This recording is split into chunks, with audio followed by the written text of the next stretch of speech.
Baik, selamat sore Bapak. Saya atas nama Rolando Fongtal, NIM 2003030106,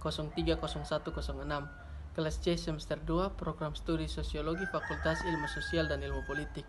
Baik, pada kesempatan ini saya akan memparodikan tugas teori sosiologi klasik, review buku yang ke-11 tentang karya tulisan Max Weber. Baik, berikut video. Selamat siang, Saudara Fonkers. Selamat siang, Saudara. Apakah saya bisa minta waktu sedikit? Oh, bisa sekali, bagaimana? Saya ingin menanyakan tentang karya tulis Max Weber dan metode yang terkait di dalamnya untuk melanjutkan skripsi saya yang tertunda. Oh, bisa sekali. Kebetulan saya juga mengerti tentang karya tulis Max Weber, dan mungkin yang dari pengertian saya dapat membantu Anda untuk menyelesaikan skripsi Anda yang tertunda. Langsung saja ke pertanyaan Anda. Jadi, saudara, saya ingin bertanya tentang karya tulis Max Weber yang Anda ketahui. Bisakah Anda menyebutkan dan menjelaskan kepada saya? Karya tulis Max Weber itu ada banyak, tapi saya akan menjelaskan dan menyebutkan salah satu dari itu, yaitu logika. Logika merupakan karya tulisan Max Weber secara metodologis.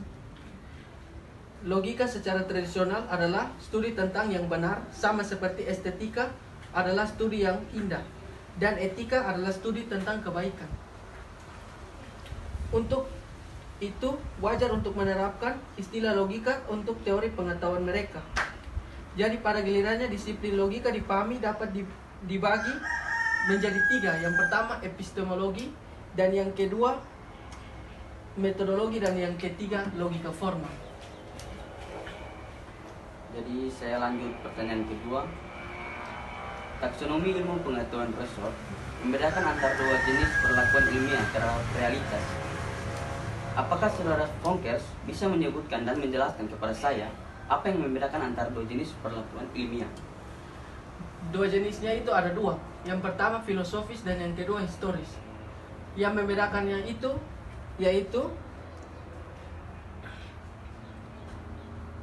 yang yang pertama adalah pemahaman konseptual dengan cara menggeneralisasi abstraksi di mana elemen-elemen kepentingan dari realitas dihilangkan.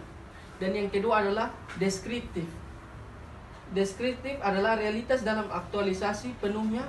Seseorang segera diingatkan akan perbedaan dibuat saat ini adalah ilmu hukum dan ilmu realitas. Perbedaan yang memanifastirkan dirinya yang jelas dengan metodolog kontras dan ilmu ekstrakna yang di satu sisi lain, dari sejarah politik di sisi lain, proses dan Keynes. Jadi saya akan ke pertanyaan terakhir saya untuk saudara Fonkers. Konsep Rosser tentang perkembangan, irasionalitas, dan realitas itu seperti apa, Fonkers? Jadi konsepnya itu adalah secara alami.